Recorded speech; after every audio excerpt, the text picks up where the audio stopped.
Bonjour à tous, bon dimanche, bienvenue dans ce nouveau numéro du Grand Jury d'RFM. C'est la première émission de 2020. Bonne année Aminata Touré, bonjour. Bonjour, M. Babacar Fall, bonne année à tous vos auditeurs. Un nouvel an qui démarre par des polémiques et des interrogations sur les réelles intentions de Macky Sall à la fin de son deuxième mandat présidentiel en 2024. Le 31 décembre dernier, au soir, après son traditionnel message de vœux à la nation, et dans un face-à-face avec des journalistes, et à la question « Allez-vous, oui ou non, vous représenter en 2024 ?» La réponse du président de la République, c'était du clair-obscur, comme l'a commenté la presse. Macky Sall a dit qu'il ne répondra ni par oui, ni par non. Que comprenez-vous, Aminata Touré, dans ça ?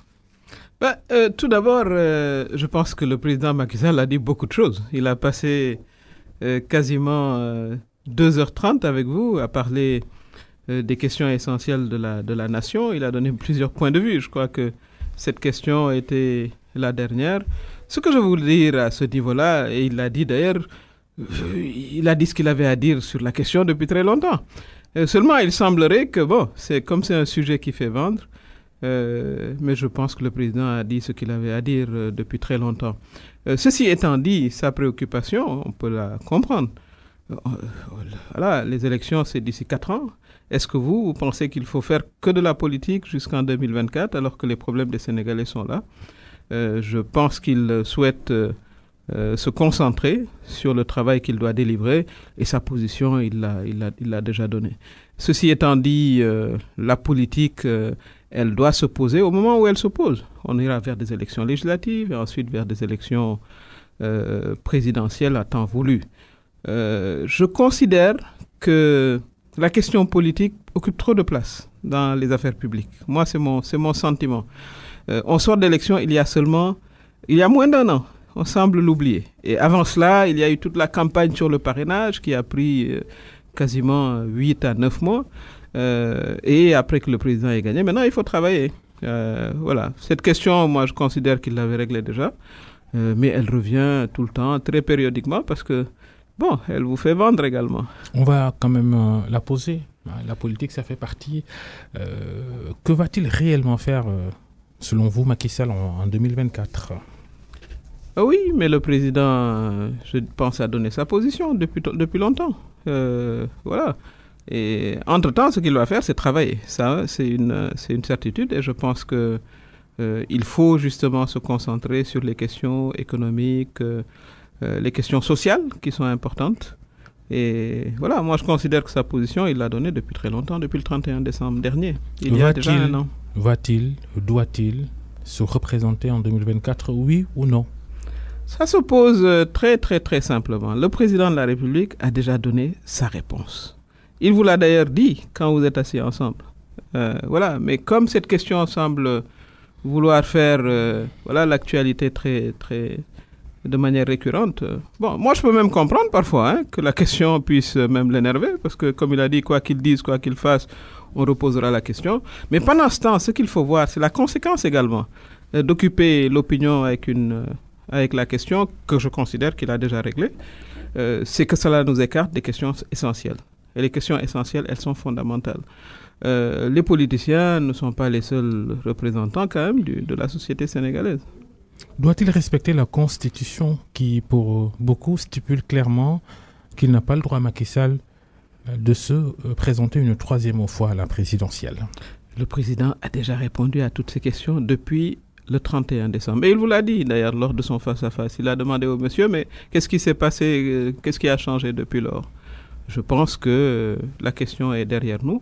Et le plus essentiel pour moi, c'est justement d'aller vers les questions importantes pour notre pays. Elles sont nombreuses. Je suis en train de vous parler dans un contexte extrêmement tendu pour la sous-région. Faites-nous confiance. Oui.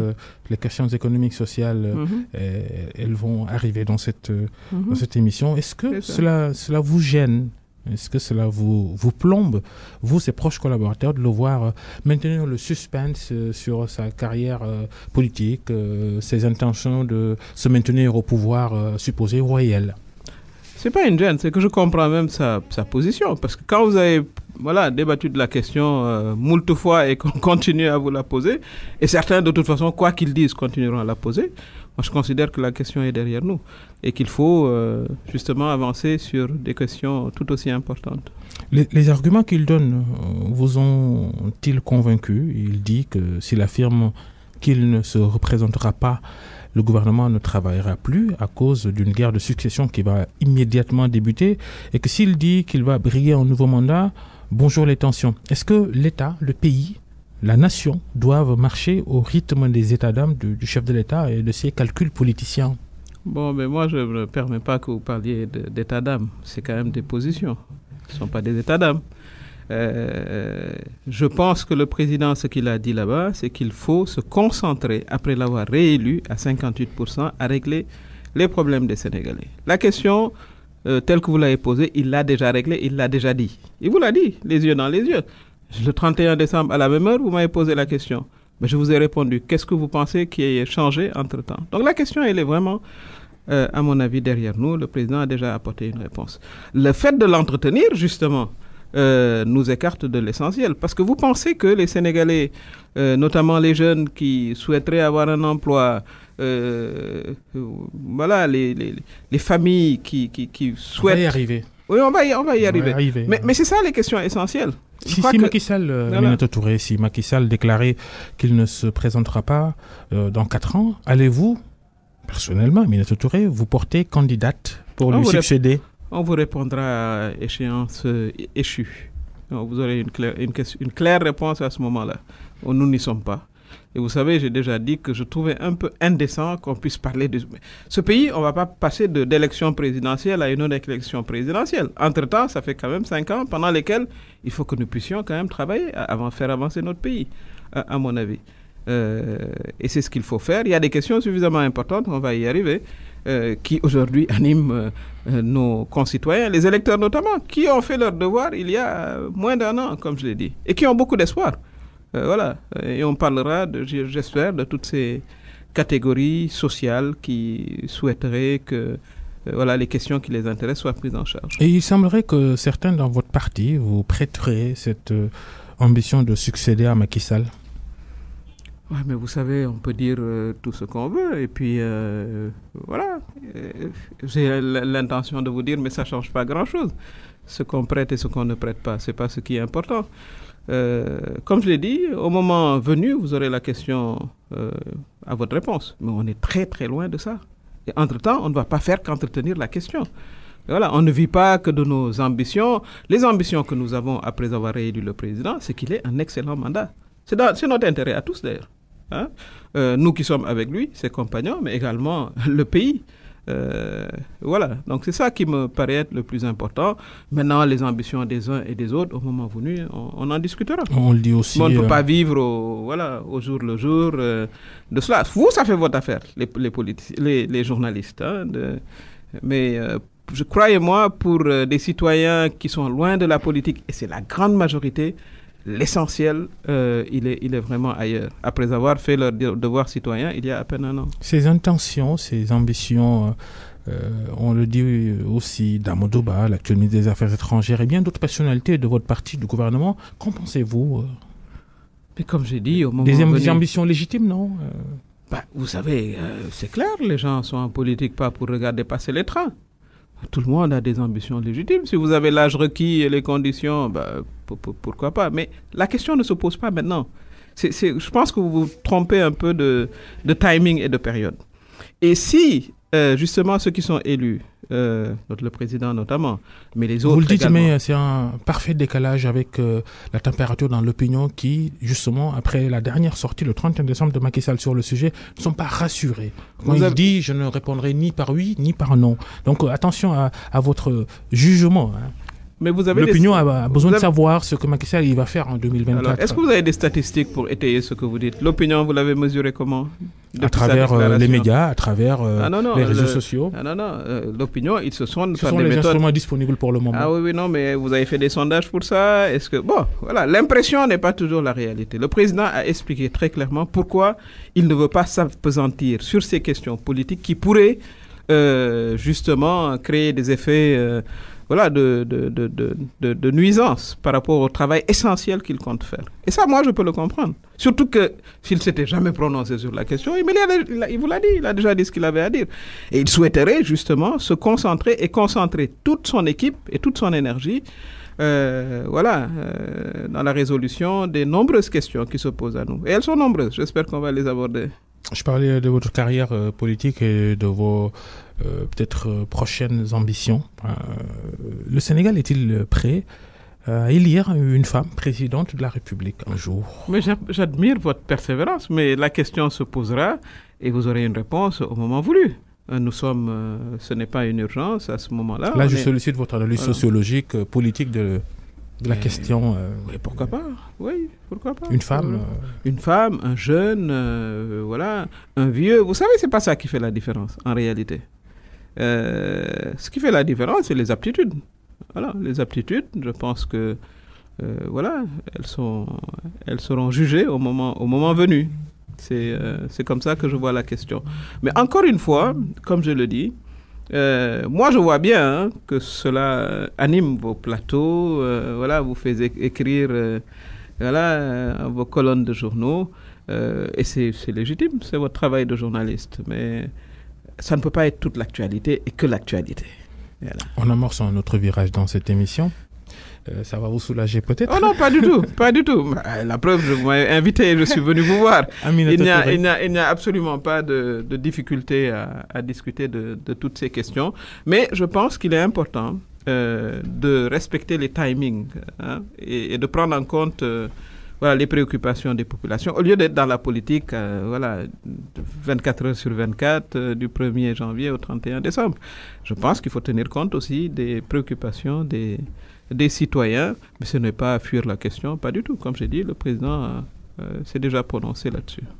Aminata Touré, la présidente du Conseil économique, social et environnemental, l'invitée du grand jury. Vous êtes ancienne Premier ministre, ancien chef du gouvernement. L'économie, on y est. Économie en régression peut-être en 2019, avec un taux de croissance économique de moins de 7%, pas très ambitieux. Ouh là là. Mais vous savez quelle est la moyenne de la croissance mondiale?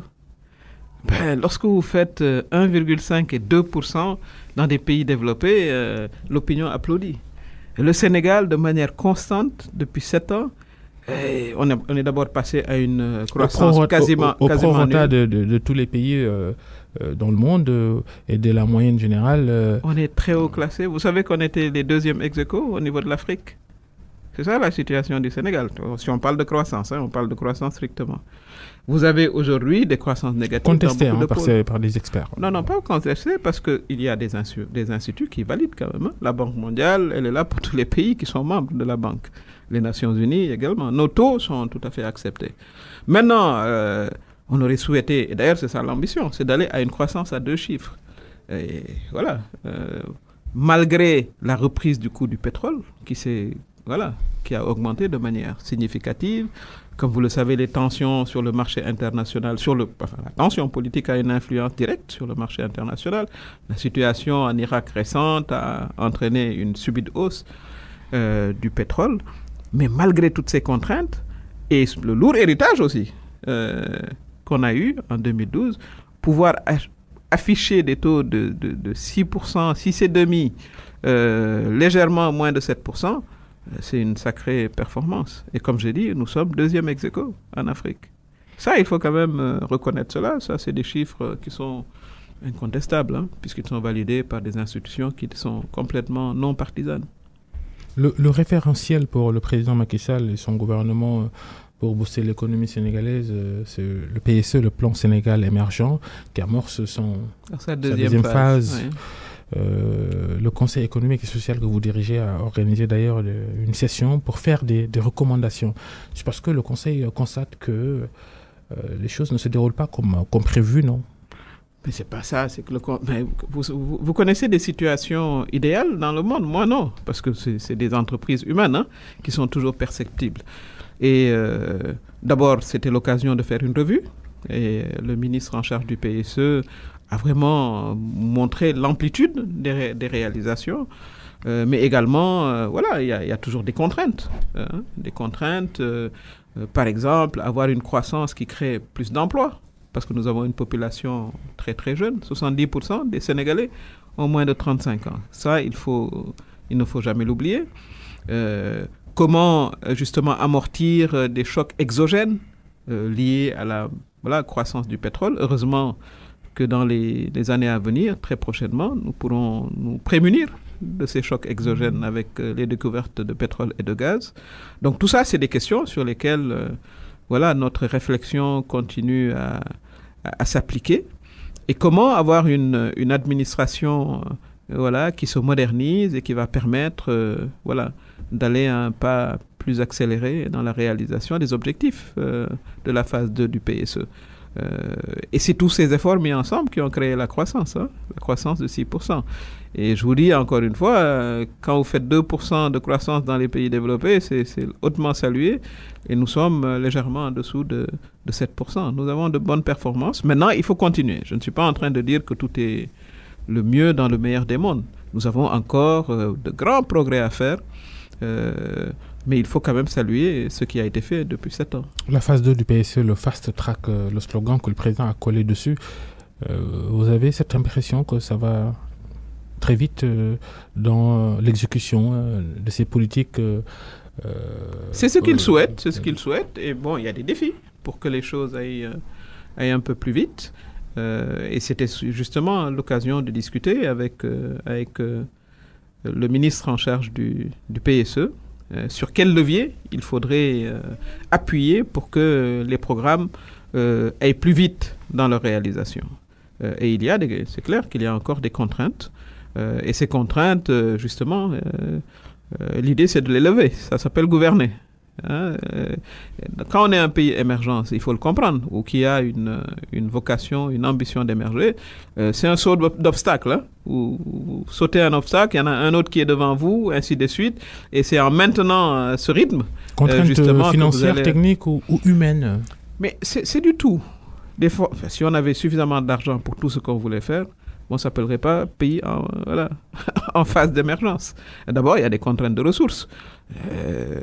Parce que tout simplement, il faut aller vers plus d'industrialisation. Je rappelle que c'est un des objectifs importants de la phase 2. Parce que l'industrialisation, ça vous permet quoi? Ça vous permet d'abord d'avoir plus d'emplois endogènes. Deuxièmement, ça vous permet également d'avoir plus de taxes, donc d'avoir un budget plus grand. Et voilà, donc on est toujours dans cette phase de construction. Et comme je dis, c'est quasiment un saut d'obstacle. Une fois que vous avez sauté un obstacle, un autre se présente. Et la contrainte majeure, mais c'est aussi un avantage, il faut le dire, c'est que nous avons beaucoup de besoins à satisfaire en même temps. C'est ça la caractéristique des pays qui sont en voie de développement. Il faut régler la question de l'éducation. Il faut saluer d'ailleurs le fait qu'on soit quasiment à une universalisation de l'éducation primaire, avec, il faut le souligner, plus de filles d'ailleurs, qui se sont présentées à l'entrée en 6e. Ça vous donne le sourire. Oui, parce qu'on vient de loin. Il y a encore peut-être 2 décennies, les filles n'allaient pas tellement à l'école. Ensuite, il faut régler les questions d'accès à l'eau. Nous sommes en passe, je pense que nous avons même atteint l'objectif de l'accès universel à l'eau potable. C'est très important. Pour ce qui concerne l'électricité, je rappelle que de 2012 à 2019, on a électrifié plus de villages qu'on en a fait de 1960 à 2012. C'est-à-dire qu'il y a une forte concentration sur ce secteur-là, parce que l'électricité détermine beaucoup de choses. L'accès à la santé, conservation des vaccins, le développement même de PME, etc., etc. Donc c'est un objectif stratégique très, très important. Il vous faut également atteindre l'autosuffisance en riz pour les parents BN. Donc tout cela, il faut le faire en même temps. Dispose-t-il, le président Macky Sall, dispose-t-il de tous les leviers nécessaires et des ressources humaines de qualité qu'il faut pour exécuter toutes ces politiques-là? Nous avons une excellente administration. Ça, je pense que c'est une réputation que le Sénégal a depuis très très longtemps. Il faut toujours chercher de nouveaux talents, si c'est ce que vous voulez dire. À un niveau beaucoup plus élevé, parce qu'il y a l'administration, il y a ceux qui... Oui, mais vous avez... Mais les objectifs, quand vous les atteignez, c'est parce qu'il y a des gens qui ont fait le boulot. C'est pas seulement, d'ailleurs, le visage que vous voyez, le ministre, etc. Lui, il indique la direction sur les instructions du président de la République. Mais il travaille ensuite avec des fonctionnaires qui d'ailleurs sont là depuis un certain temps, qui ne sont pas des politiques nécessairement. Et c'est justement eux qui aident à atteindre ces objectifs-là. Ces objectifs-là ne sont pas atteint ex nihilo ou sui generis. C'est parce qu'il y a, nous avons des talents dans notre administration. C'est sûr qu'il faut continuer à en rechercher. Et j'invite d'ailleurs tous nos talents de la diaspora à venir, s'essayer ici, chez eux, au Sénégal. On est en train d'ailleurs d'assister à un mouvement de retour. Il y a beaucoup de jeunes qui aujourd'hui travaillent en Europe, etc. Et une vague de départ de jeunes via les pirogues au risque de leur vie aussi. Il faut mettre dans attendez, sur ça, on va s'arrêter une seconde. C'est toujours très douloureux d'assister à ça. Mais lorsqu'il s'agit d'immigration, et j'en discutais à un forum où j'avais été invité, il y a beaucoup de stéréotypes. Vous savez qu'il n'y a que 10% d'Africains qui immigrent en Europe. L'essentiel, le gros de la troupe vient de pays asiatiques, Syrie, Afghanistan. Les Africains ne font que 10%, mais peut-être parce qu'on les identifie facilement ou parce qu'il y a des préjugés culturels. C'est pas négligeable le nombre de jeunes Africains qui... Non, si on souhaitait, on aurait souhaité qu'il y ait zéro mort dans les mers. Et c'est un appel d'ailleurs que je lance à tous ces jeunes qui souvent le font par méconnaissance. Il y a plus d'opportunités, moi je considère, ici chez nous qu'il y en a actuellement en Europe. Mais c'est difficile à faire comprendre à nos jeunes. Donc il y a beaucoup de sensibilisation à faire. C'est pour ça que le président aussi a mis en place la délégation à l'entrepreneuriat rapide. Il y a des liens entre les phénomènes et les décisions étatiques, les décisions du président de la République. C'est quand même de gros montants qui ont été alloués à l'ADER, plus de 30 milliards destinés aux jeunes. Et vous avez des jeunes qui aujourd'hui réussissent dans différents secteurs. Il faut vraiment qu'on parle encore plus à nos jeunes en leur disant que l'avenir c'est ici, c'est chez eux. Il y en a qui ont eu du mal à rembourser l'argent prêté par l'ADER parce que peut-être les secteurs porteurs, générateurs de revenus ne sont pas très... Non, mais c'est pour ça que quand on discute, c'est bien d'avoir des chiffres parce que la première évaluation qui est en train de se faire, il y a un bon taux de remboursement. C'est comme à la banque. À la banque, il y a toujours des gens qui ne payent pas. Voilà, à la banque, il y a des gens aussi qui ne payent pas. Ça, vous n'avez jamais du 100% de remboursement. Encore que les femmes remboursent quasiment à 97% dans beaucoup d'études qui sont faites. Non, ça c'est la réalité des choses. Ça c'est des statistiques avérées. Mais il y a un impact certain de ce type de programme, comme l'ADER, qu'il faut démultiplier et amener aussi nos jeunes à avoir une perception différente. Il y a, c'est peut-être notre héritage un peu colonial, où on se voit toujours être dans un bureau, avoir une fonction administrative, alors qu'on gagne parfois beaucoup plus d'argent en étant soi-même entreprenant, notamment dans le secteur agricole. Il y a de beaux succès, il faut les faire connaître, il faut vraiment discuter beaucoup avec nos jeunes et développer ce sentiment également de fierté. Souvent, je le dis, il faut être fier de soi, avoir la gagne, comme on dit, entre guillemets, et ça, c'est également à nous de faire ce travail de sensibilisation, de formation. Le président a parlé de la formation des jeunes dans son discours à la nation. C'est un sujet qui le préoccupe énormément parce qu'il faut que les jeunes puissent saisir les opportunités qui se présentent aujourd'hui.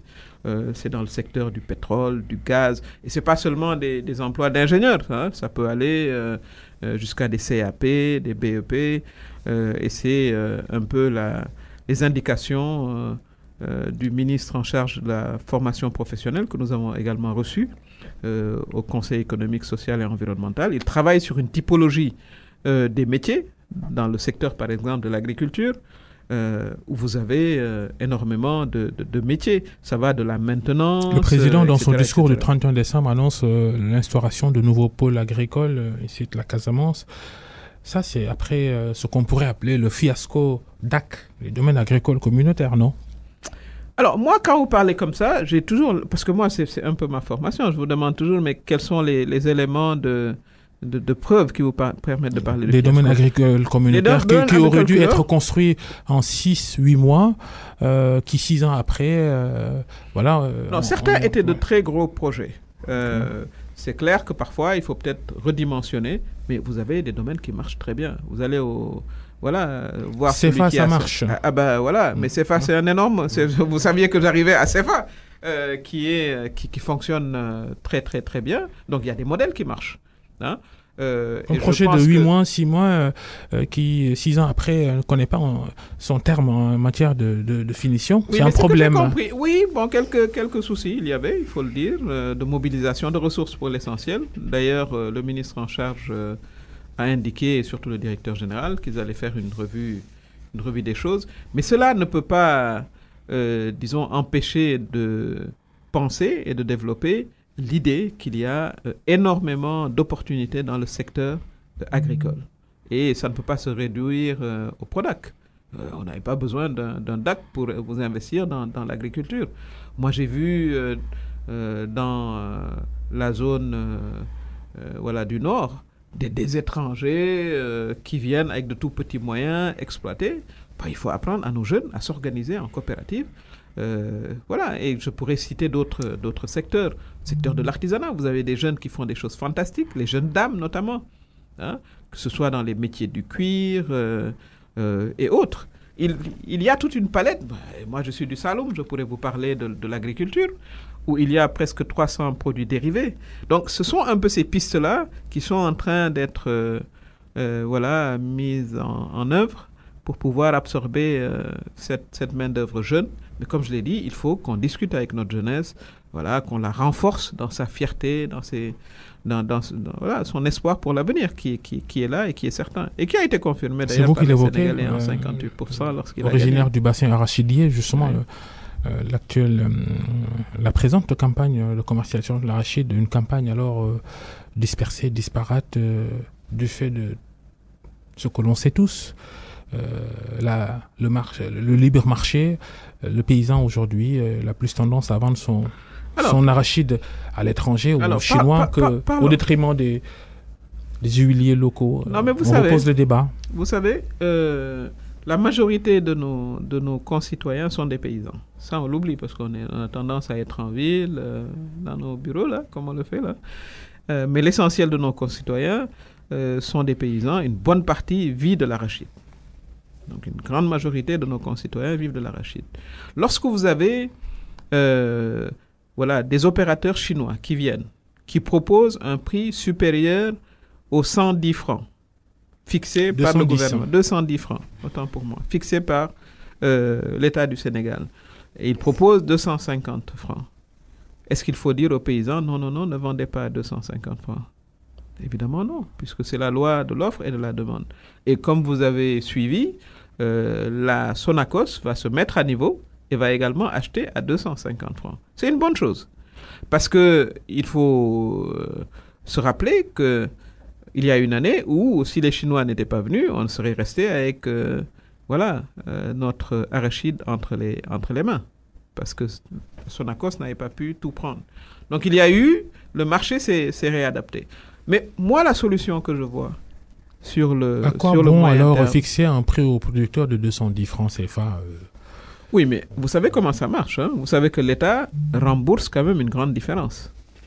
Parce que c'est un secteur très subventionné. Si vous prenez le cours mondial du kilo d'arachide, il n'est pas à 210 francs. Il est peut-être à 170. Et cette différence, cette marge, elle est payée par l'État. Donc l'État ne peut pas dire le prix est à 300 francs, parce que sinon il n'aurait pas les moyens justement de rembourser cette subvention. Mais s'il fixe un prix à 210 francs et qu'il y ait des privés qui viennent et qui disent bon, nous on peut acheter à 250 francs, c'est tout bénéfice pour le paysan. Nous, on ne peut être que content que quand même la majorité de nos concitoyens gagnent plus d'argent. Maintenant, il y a eu un rectificatif qui a été fait, qui a permis à la Sonacos, avec tout le respect que je voue aux vaillants travailleurs de la Sonacos, qui également sont préoccupés par le maintien de leur emploi. Je crois que la décision qui permet à l'entreprise d'acheter à 250 francs va équilibrer, disons, les choses. Mais c'était une bonne chose que nos parents voilà, du Saloum, du Baol, de la Casamance, parce qu'on cultive beaucoup également d'arachide dans la région de Kolda, puissent gagner quand même plus d'argent. Ça, c'est important. Mais ce que je voulais dire, c'est que sur le moyen et le long terme, l'idée, c'est d'abord de développer une filière et avoir de la valeur ajoutée sur la filière. C'est-à-dire, au lieu que ce soit juste je cultive de l'argent, je suis un paysan, je vends, c'est qu'on puisse d'abord consommer notre propre huile, parce que c'est ça qui va régler la question, et la rendre concurrentielle par rapport aux huiles extérieures, mais également pouvoir utiliser la pellicule de l'arachide, la coque, etc. Et comme je dis, il y a 300 produits dérivés. Et c'est certainement dans cette voie-là que s'engage notamment le ministre de l'Industrie qui en a parlé, aller vers la multiplication des petites huileries qui permettra de consommer nous-mêmes notre propre huile. Ça donnera encore plus d'argent à nos paysans. Mais l'augmentation du prix du marché réel, ça a été une bonne chose quand même, il faut le dire. Le monde rural, l'artifice trouvé par le gouvernement, justifié ou pas, c'est en tout cas l'artifice utilisé par les autorités pour justifier la hausse sur les nouvelles tarifications sur les factures d'électricité. L'État qui enlève la subvention qu'il mettait sur les prix de l'électricité pour, dit-il, injecter ça dans ce monde de Sénégalais qui ne disposent pas encore de courant électrique chez eux. Est-ce que ces justifications officielles du gouvernement, rejetées par l'opposition et des associations, vous semblent-elles logiques? Alors, ce que je voudrais dire d'abord sur la question, c'est que depuis 7 ans, il n'y a pas eu de hausse. Nous sommes d'accord. En 7 ans, il n'y a pas eu une seule hausse du prix de l'électricité. Ça ne s'est jamais passé. Je vous renvoie à ce qui se passait avant. On avait parfois 2 hausses par an. Donc je pense que l'État, le président, a fait beaucoup d'efforts pour maintenir le prix de l'électricité à son niveau de 2012. Mais seulement une économie sans hausse également, ça n'existe pas, puisqu'il y a la pression de la hausse du pétrole, etc. Mais il fallait à un moment... Et ce qu'il faut savoir, c'est quand on maintient le prix, c'est la même chose pour l'arachide, hein, quand le prix de vente est inférieur au prix d'achat, parce que nous n'avons pas notre propre pétrole pour produire de l'électricité, la différence, le gap, si vous achetez à 210 et vous vendez à 190, la différence, c'est l'État qui le paye. Donc l'État subventionnait en réalité depuis 7 ans l'électricité. C'est ce qui fait que la Sénélec recevait cette subvention. Donc l'État payait aussi une part de notre électricité. Mais il arrive un moment où il faut quand même, disons, pour tenir les choses, mais je dis tout de suite que personne... que n'agrée pas les institutions financières internationales. Pourquoi ne pas dire tout simplement qu'il y a bien une injonction du Fonds monétaire international qui interdit de combler ces gaps-là, justement. Mais ça fait 7 ans. Si c'était ça, depuis la première année, on aurait laissé le prix s'élever. C'est que, comme je dis, en économie, vous n'avez pas vu une économie où l'inflation est niveau zéro. Mais je compatis avec tous ceux qui subissent des hausses d'électricité. Personne n'aime avoir une hausse de prix. Personne. Donc je compatis. Mais ce qu'il faut également dire, c'est que les couches les plus vulnérables ne sont pas touchées. Elles ne sont pas touchées. Lorsque vous avez des factures qui vont jusqu'à 30 000, 35 000, vous n'avez quasiment pas de hausse. Bon, à un moment, il y a un effort de solidarité qui s'opère aussi entre les classes moyennes et, disons, les catégories les plus vulnérables. Mais je crois que c'était une hausse aussi... Voilà, peu agréable qu'elle soit, et il n'y a aucune hausse qui soit agréable qui était nécessaire. Après avoir retenu le prix quand même pendant 7 ans, parfois aussi, il faut que l'on puisse équilibrer les agrégats économiques. Et c'est ce qui permet, comme j'ai dit, lorsque la subvention n'est pas aussi grande, ben cet argent, vous le mettez dans l'électrification rurale également, avec l'objectif en 2023 d'avoir une électrification universelle. Mais comme je dis, comme consommateur, il n'y a aucun consommateur qui aime la hausse des prix, que ce soit l'électricité ou un quelconque autre produit. Argent toujours, la monnaie unique dans la zone UEMOA, l'éco, à la place du CFA, des appréhensions pour vous? Bon, moi je pense qu'il faut se féliciter de l'arrivée de l'éco. Il y avait beaucoup de catégories qui... disait qu'il fallait mettre fin au CFA, que c'était une monnaie coloniale, etc. Donc c'est une réponse. Nous devons être satisfaits que dans notre espace de l'UEMOA, voilà, nous allons disposer de notre propre monnaie. Et Ça a été clairement dit d'ailleurs par le président Ouattara, qui parlait au nom de ses pairs. Hein. Ça également, il faut le préciser, puisque c'est lui qui préside l'UEMOA. Voilà, les pays membres vont décider eux-mêmes, disons, des politiques. Il n'y aura plus un autre pays dans, disons, le dispositif de décision. Même si les accords avec la France garantissent voilà, la parité avec l'euro, ce qui est également une bonne chose dans un premier temps. Et je ne vois que des questions, enfin, je ne vois qu'une perspective positive. Maintenant, ce que je veux dire très clairement, c'est que la monnaie, ce n'est qu'un instrument.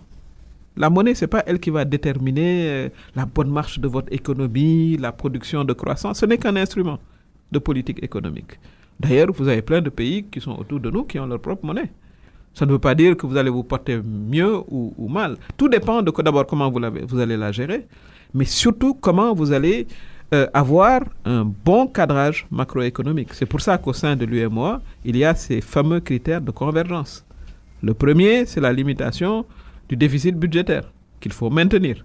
Bon, tout le monde ne respecte pas encore, mais il y a quand même une forte convergence qui se fait. Donc tout ça, c'est des questions qui devront être réglées. Mais pour ce qui est du Sénégal, moi, ma conviction, c'est qu'il faut aussi, tout en étant dans l'éco, compter sur nos propres forces. Et nous avons des perspectives heureuses, quoi qu'on dise. Avec le gaz, avec le pétrole, ça arrive à point nommé. Qu'est-ce que vous voulez dire par là Mais ça veut dire que nous avons des ressources qui vont venir, que nous n'avions pas. Nous aurons notre souveraineté énergétique que nous n'avons pas aujourd'hui. Aujourd'hui, nous sommes fortement dépendants des fluctuations du prix du pétrole. Si nous produisons notre propre pétrole, évidemment, le facteur énergétique qui est clé dans toute opération de production va fortement baisser, avec un renforcement du pouvoir d'achat des consommateurs.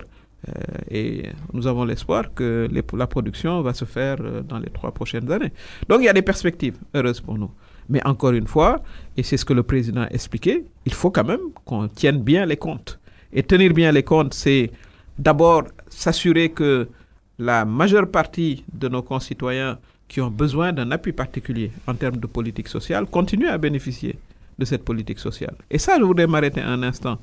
Je pense que le quinquennat du président Macky Sall, moi, le plus grand satisfait que je vois... Son deuxième et dernier mandat je suis en train de parler du premier, d'ailleurs. Du premier mandat, je parle de 7 ans. Il vient d'entamer. Cette question, vous n'arriverez pas à me déstabiliser là-dessus. Je vois qu'elle vous fait rire. Mais ce qui est important à dire, c'est surtout que la politique sociale qui a été menée, je pense qu'elle est très avant-gardiste. Vous avez beaucoup de délégations qui viennent s'inspirer des bourses familiales du Sénégal, qui viennent regarder comment marche l'assurance maladie universelle. Nous avons parlé de la subvention de l'électricité. Nous avons parlé de la subvention de l'arachide qui date, elle, depuis très longtemps, du montant énorme alloué aux catégories essentielles qui sont les jeunes et les femmes, à travers l'ADER, à travers des mécanismes d'appui et de financement. Donc cette politique sociale-là, si vous voulez bien la mener, il faut quand même que vos comptes soient bien tenus. Et vous ne pouvez pas, à un moment, vous êtes obligé quand même de lâcher un petit coup sur... Cette nouvelle monnaie éco, elle aura plus de crédibilité si le défi de faire adhérer notamment les pays anglophones de l'Afrique de l'Ouest est relevé. Ce serait l'idéal, mais bon, déjà nous avons le CFA en commun. Les pays qui sont en commun. Nous n'avons pas encore le Ghana, nous n'avons pas encore le Nigeria. Le Ghana vient d'exprimer une forte volonté d'adhésion. Pour le Nigeria, c'est quand même un grand pays, c'est la moitié quasiment de la première économie sur le continent. Oui, et il faut s'en féliciter. Ils sont passés premiers avant l'Afrique du Sud, il y a 2 ans. Voilà, donc eux, pour se mettre dans l'éco, c'est quand même un peu plus lourd que les autres économies, mais moi je le souhaiterais, mais qu'à terme. Parce qu'il y a tout un processus vers lequel il faut aller. Mais je salue, moi, l'avènement d'une monnaie qui est la nôtre. Voilà, nous allons exercer entièrement notre souveraineté, comme beaucoup de compatriotes ouest-africains le souhaitaient. Mais encore une fois, tout va dépendre de comment les économies des pays membres vont être gérées. Et c'est pour ça qu'il faut une bonne tenue des comptes, il faut une bonne gouvernance, il faut une allocation rationnelle et raisonnable des budgets. Aminata Touré, l'invité du grand jury des RFM. Cette initiative, on aborde maintenant, cette initiative de grande ampleur pour plus de propreté dans le pays, le Sénégal, avec un objectif de Sénégal zéro déchet. Le président de la République a dirigé symboliquement les opérations de nettoiement qui se sont déroulées dans tout le pays ce samedi. Opération que le chef de l'État veut rendre pérenne. Le Conseil économique, social et environnemental a d'ailleurs consacré sa dernière session au civisme, à la citoyenneté. Pendant 2 mois, vous avez reçu des autorités et des experts pour analyser la question de la propreté sous l'angle de l'incivisme et de l'indiscipline. Est-ce qu'avec cette initiative de Cleaning Day lancée ce week-end, vous espérez vraiment que ça prenne? Je l'espère. J'espère que ce sera des actions qui vont s'inscrire dans notre culture de gestion de notre propre environnement. Je le souhaite. En tout cas, moi, je sens qu'au niveau des citoyens, il y a une aspiration justement à avoir un meilleur environnement. Et cette aspiration-là, évidemment, elle doit être accompagnée par l'État. Je crois que c'était tout le sens du geste symbolique du président de la République, des différents responsables qui se sont déployés dans les quartiers. Il faut une bonne dose de civisme également pour y arriver. Parce que, et ce n'est pas seulement valable pour la propreté, c'est valable pour le développement d'une manière générale. L'État fait une partie. L'État a une grande responsabilité, ça c'est clair. C'est pour ça qu'on élit un président de la République, des députés, etc. Mais le citoyen ne peut pas rester en reste. Le citoyen ne peut pas être assisté lorsqu'il s'agit de la propreté de son propre environnement immédiat. Et il faut aussi dénoter des gestes qui sont quand même des gestes d'incivisme. Il y a eu beaucoup de reportages qui ont été faits. Donc il faut beaucoup parler à nos concitoyens, il faut beaucoup les éduquer. Et c'est pour ça que je salue la création de la brigade qui va lutter contre l'encombrement public et qui va amener un peu plus de discipline. Mais il faut une prise de conscience, je crois, individuelle et collective. Surtout que nous allons accueillir aussi de grands événements, mais surtout pour nous-mêmes. Je parlais de fierté tout à l'heure, il faut que nous soyons fiers de vivre dans des environnements propres, pas seulement d'ailleurs dans les villes, mais également dans les petites villes, dans les campagnes. Et il faut beaucoup sensibiliser les jeunes, qui peuvent également être de grands contributeurs à la propreté du pays. La criminalisation du viol avec cette loi qui a été votée par l'Assemblée nationale, avec des limites selon les associations. Votre opinion en tant que femme et ancienne ministre de la Justice? Je salue et j'applaudis vraiment cette loi qui est l'une des plus avant-gardistes. Et quand je dis avant-gardiste, ce n'est pas seulement en Afrique, c'est au niveau du monde. Parce que quand même... elle prend en charge une question très ancienne au niveau des associations de femmes. Et le président de la République a présenté cette loi qui a été votée à l'unanimité. Je pense que les femmes représentent plus de la moitié de notre population. Il faut qu'elles puissent disposer de règlements, de lois et règlements qui préservent leur intégrité physique et morale. Parce que les violences, elles peuvent être également morales. Ça également, il faut le relever. Mais c'est une excellente loi. Le président de la République est à féliciter pour l'avoir prise. Et j'espère que cette loi inspirera également d'autres pays africains et d'autres pays du monde. Il reste maintenant le défi de la mise en œuvre de la loi. Il y aura tout un travail de sensibilisation en direction de différents acteurs pour qu'ils connaissent le contenu et que le droit puisse être dit selon les nouvelles dispositions de la loi. Mais c'est une excellente loi et en tout cas en tant que également militante des droits des femmes et des enfants, je m'en félicite et je félicite le président de la République pour l'avoir proposé à l'adoption du Parlement.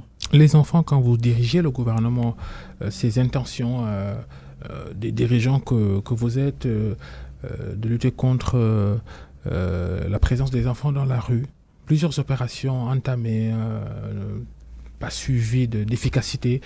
Les enfants, on les voit tous les jours dans la rue, encore et toujours.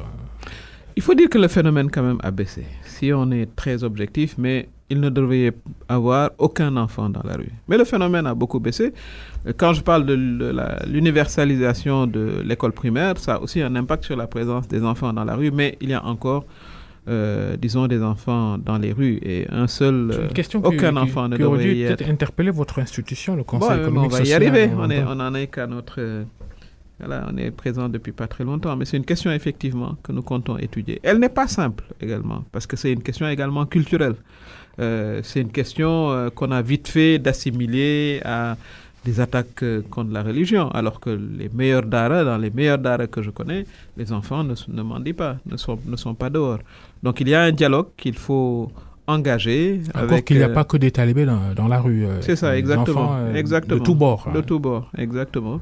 Mais il y a beaucoup de talibés également. Et je pense qu'il y a des modèles de dara où les enfants ne mendient pas. Et c'est peut-être ces phénomènes-là, enfin ces bons exemples qu'il faut divulguer. Vous savez que le gouvernement a engagé le programme des daras modernes.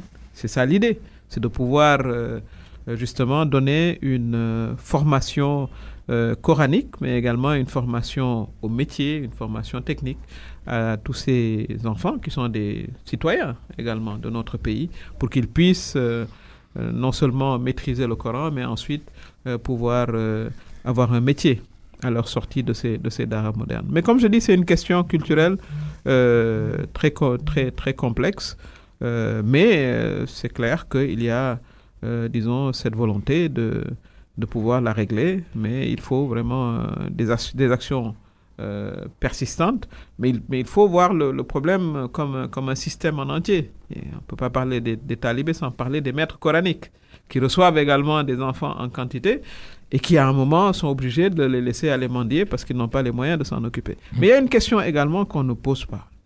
C'est la responsabilité également des parents. Parce qu'avant la responsabilité de l'État, il y a la responsabilité des parents. Les parents doivent quand même, sont les premiers responsables de la sécurité et du bien-être des parents. Ça et des enfants. Ça également, il faut qu'on puisse le dire et qu'on puisse s'entendre là-dessus, sans pour autant que cela soit perçu comme une attaque envers qui que ce soit.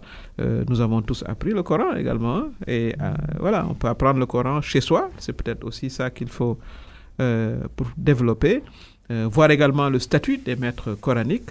En tout cas, au niveau du Conseil, nous sommes déjà en discussion avec de nombreuses associations de maîtres coraniques pour aborder ces questions de manière très constructive pour le bien-être de nos enfants. C'est surtout ça l'objectif. Pour revenir sur la loi qui criminalise le viol, vous avez sans doute été consulté sur le projet de loi avant son adoption, parce que le fait de vous consulter fait partie des attributions du Conseil économique, social et environnemental que vous dirigez donc.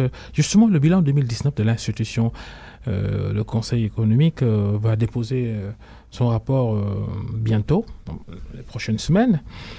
Ce sera le premier rapport sous l'ère Aminata Touré. Il y aura quoi dans ce rapport ? On va pas vous avez suivi nos différentes sessions. Ça va être la synthèse de ces sessions-là. J'ai eu le plaisir d'en diriger 2 depuis que le président de la République m'a fait l'honneur de me nommer à la tête du Conseil économique, social et environnemental. Nous, notre préoccupation, c'est vraiment de pouvoir nous saisir des questions qui intéressent les citoyens, de pouvoir discuter avec les ministres, mais aussi les directeurs de départements et les ONG, parce que ça également c'est une innovation que nous voulons introduire, parce qu'ils travaillent également. Nous avons ouvert notre première session sur les violences faites aux femmes. Nous avons eu à inviter évidemment la ministre, mais différentes ONG, dont la Maison Rose qui est à Guédiawaye, qui fait un excellent travail sans beaucoup de bruit, une association de jeunes hommes qui s'appelle Dafadoy, qui lutte contre les violences faites aux femmes. Donc notre approche, c'est vraiment d'écouter tous ces acteurs qui sont sur le terrain pour qu'ils puissent nous donner des conseils de qualité. Nous l'avons fait par rapport au PSE, la modernisation de l'administration, la décentralisation, le civisme, et nous allons continuer dans cette voie-là. L'objectif, c'est vraiment avoir des conseils de qualité à donner au président de la République, aux différentes institutions, mais en étant inclusif, en écoutant la société civile, en écoutant les acteurs. Nous avons au niveau du Conseil économique quasiment tous les secteurs du pays qui sont représentés, les éleveurs, les femmes, etc. Et nous comptons poursuivre dans cette voie-là, en nous saisissant des préoccupations des Sénégalais et en portant une réflexion concrète. Merci Aminata Touré. Une demi-question pour terminer. Un remaniement ministériel est-il dans l'air du temps, puisque vous êtes un très proche collaborateur du président de la République? Oui, question mais politique. Vous avez la réponse d'avance. Comment je le saurais? Je ne peux pas le savoir. Ça, c'est le président de la République qui en décide et voilà. Un retour d'Aminata Touré au gouvernement, ou vous voulez rester présidente du Conseil économique, social et environnemental? Je crois que je suis satisfait du travail que je mène, puisqu'il y a encore un long chemin à faire. Il y a beaucoup de questions dont on doit se saisir et apporter également notre contribution du point de vue de la réflexion. Merci d'être venu dans le grand jury. Je vous remercie. Bonne année et encore une fois, excellente année à votre radio, à vous-même et à tous vos auditeurs. Merci à tous nos auditeurs qui restent fidèles à cette émission, le grand jury d'RFM. Bonne fin de semaine.